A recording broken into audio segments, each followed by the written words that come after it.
Hey everyone, and welcome back to the channel. Today we're diving into one of the most dramatic restaurant collapses of 2024, the bankruptcy of Red Lobster. You've probably seen those iconic Cheddar Bay biscuits, maybe even enjoyed endless shrimp at some point. But what you might not know is the shocking story of corporate greed, financial manipulation, and disastrous decisions that brought down this 56-year-old American institution. This isn't just a story about bad shrimp promotions. It's about how private equity firms and corporate mismanagement can destroy even the most beloved brands. So grab a snack, maybe not seafood, and let's get into it. The golden years. Red Lobster opened its first location in Lakeland, Florida, on January 18, 1968, founded by entrepreneur Bill Darden. The concept was revolutionary: bring quality seafood to middle America at affordable prices. For millions of people living far from the coast, Red Lobster was their first taste of lobster, shrimp, and crab. The chain exploded in popularity throughout the 70s, 80s, and 90s. By the early 2010s, Red Lobster was operating around 700 locations across North America. It became synonymous with family celebrations, date nights, and those irresistible Cheddar Bay biscuits that were introduced in 1991 and renamed in 1996. For decades, Red Lobster was part of Darden Restaurants, the same company that owns Olive Garden and Longhorn Steakhouse. Everything seemed fine, but in 2014, everything changed. The private equity takeover. In May 2014, San Francisco-based private equity firm Golden Gate Capital purchased Red Lobster from Darden Restaurants for $2.1 billion. Now, if you're not familiar with private equity, here's what you need to know. These firms often use a strategy called a leverage buyout, where they borrow money to buy a company, then use the company's own assets to pay back that debt. And here's where things get shady. Just 2 months after buying Red Lobster, in July 2014, Golden Gate Capital executed what's called a sale-leaseback deal. They sold the real estate underneath approximately 500 Red Lobster locations to a real estate investment trust called American Realty Capital Properties for $1.5 billion. Let that sink in. Golden Gate paid $2.1 billion for Red Lobster, then immediately sold off the land and buildings for $1.5 billion, essentially financing their purchase with Red Lobster's own real estate. But here's the kicker. Red Lobster still had to operate in those buildings, so they were now paying rent to occupy properties they used to own. This is a classic private equity move called asset stripping. The money from that real estate sale didn't go back into Red Lobster to improve the restaurants or invest in the business. It went straight to Golden Gate Capital. Former U.S. Labor Secretary Robert Reich has pointed out that this same technique has been used to destroy other American retail chains like Sears, Toys R Us, and multiple hospital systems. Red Lobster went from being a company that owned valuable real estate to a company drowning in rental obligations. With outdated restaurants that desperately needed renovations, it could no longer afford. Enter Thai Union. By 2016, Red Lobster was already struggling with the financial burden created by Golden Gate. That's when Thai Union Group, a Bangkok-based seafood conglomerate that owns brands like Chicken of the Sea, stepped in and purchased a 25% stake in Red Lobster for $575 million. Initially, this seemed like a good match. Thai Union is one of the world's largest seafood suppliers. Who better to partner with a seafood restaurant chain?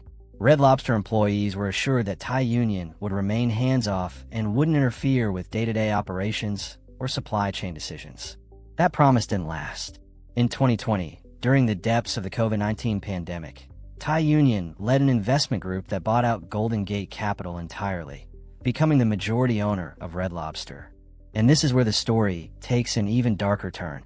According to court documents filed during Red Lobster's bankruptcy, Thai Union began embedding its own executives in Red Lobster's Orlando headquarters. The company experienced massive turnover, with dozens of veteran executives, some with 30 or 40 years at Red Lobster, either fired or forced to resign. Red Lobster went through 5 CEOs in just 5 years. Former employees told CNN that working conditions became miserable. One particularly bizarre detail: Thai Union CEO brought a feng shui consultant to Red Lobster headquarters in 2022 who determined the executive offices had bad feng shui. Those offices sat empty after that. But the real damage wasn't about office layouts. It was about shrimp. a shrimp scheme. Here's where the story gets truly scandalous. In April 2023, Red Lobster CEO Paul Kinney, who had connections to Thai Union, made a fateful decision. He eliminated 2 of Red Lobster's breaded shrimp suppliers, giving Thai Union an exclusive deal to supply all of Red Lobster's shrimp. This move bypassed the traditional bidding process and drove up costs for the chain. Then, in May 2023, Kinney made Ultimate Endless Shrimp, previously a limited-time autumn promotion, a permanent menu item priced at just $20. This decision came despite significant pushback from other members of Red Lobster's management team, who warned it would be financially disastrous. And they were right. The promotion generated a 4% increase in traffic, which sounds good, until you realize Red Lobster lost $11 million on it in the third quarter alone. Customers were ordering round after round of shrimp, and at $20, Red Lobster was losing money on nearly every order. But here's the really suspicious part. According to bankruptcy filings, Thai Union was suddenly producing massive quantities of shrimp for Red Lobster without going through normal demand projections. The chain allegedly encouraged excessive in-store merchandising of the endless shrimp deal, which was atypical for the company. This led to supply issues where restaurants would go days or weeks without certain types of shrimp. Thai Union later claimed Red Lobster abruptly changed its demand forecasts in late 2023, leaving them with $22.9 million worth of excess shrimp inventory custom-produced for Red Lobster. Bankruptcy CEO Jonathan Tibus stated in court filings that Red Lobster is investigating whether Thai Union executives exerted undue influence over these shrimp purchasing decisions and whether this control was appropriate given Thai Union's ownership stake. The death spiral. By late 2023, Red Lobster was in freefall. The company lost $76 million in fiscal year 2023. Customer counts had dropped 30% since 2019. The combination of high rent from the sale-leaseback deal, increased labor and food costs, COVID-19's impact, and the disastrous shrimp promotion created a perfect storm. In January 2024, Thai Union announced it would divest from Red Lobster, taking a stunning $530 million impairment charge, essentially admitting its investment was worthless. Thai Union CEO Thiraphong Chansiri told investors they weren't expecting to get anything much from selling Red Lobster. In March 2024, Red Lobster hired Jonathan Tibus as CEO, a restructuring expert who previously led Kona Grill and Crystal through bankruptcy. The writing was on the wall. On May 19, 2024, Red Lobster filed for Chapter 11 bankruptcy protection, listing $358 million in assets against $399 million in liabilities. In the weeks before and during bankruptcy, Red Lobster closed approximately 100 locations, about 1/6 of its footprint. The comeback attempt. The bankruptcy process moved surprisingly fast. Within just 3 months, a deal was reached. On September 5, 2024, a bankruptcy court approved Red Lobster's reorganization plan. An entity called RL Investor Holdings, created by Fortress Investment Group alongside investors TCW Private Credit and Blue Torch Capital, agreed to acquire Red Lobster for $375 million, comprising $275 million in debt and $100 million in debtor-in-possession financing. Fortress Credit, which was owed $265 million and was Red Lobster's largest creditor, essentially became the new owner. On September 16, 2024, Red Lobster officially exited bankruptcy. The new CEO is Damola Adamolekun, just 36 years old, who previously led the turnaround of P.F. Chang's. Adamolekun has been bold in his vision, stating he believes this will be the greatest comeback in the history of the restaurant industry. Red Lobster now operates approximately 500 locations, down from 700 at its peak. The new ownership has committed over $60 million in new funding to renovate restaurants, fix broken HVAC systems, replace torn carpets and chairs, and modernize the brand. Adamolekun has made it clear, endless shrimp will never return.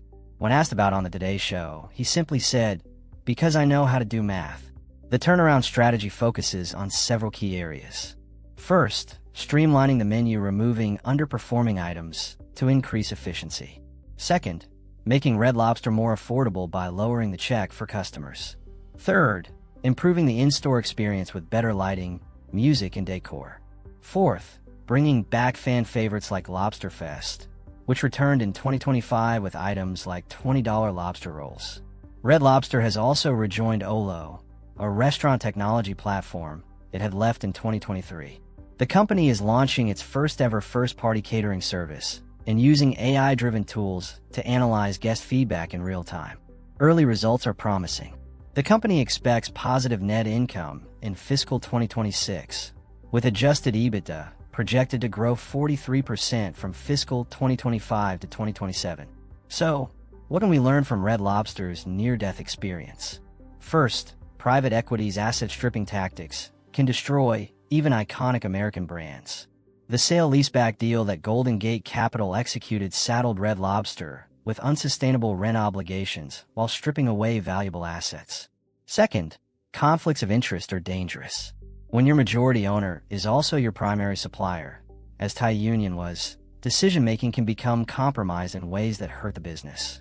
Third, desperation moves like permanently offering $20 endless shrimp rarely work out. Short-term traffic gains don't matter if you're losing money on every customer. But perhaps most importantly, this story shows that even when things look hopeless, turnarounds are possible. Red Lobster is still here, fighting to reclaim its place in American dining culture. Will Adamolekun succeed in creating the greatest comeback in restaurant history? Only time will tell. But one thing's certain, Red Lobster's story is far from over. If you enjoyed this deep dive, smash that like button, subscribe for more business breakdowns, and let me know in the comments, have you been to Red Lobster recently? Do you think they can pull off this comeback? Thanks for watching, and I'll see you in the next one.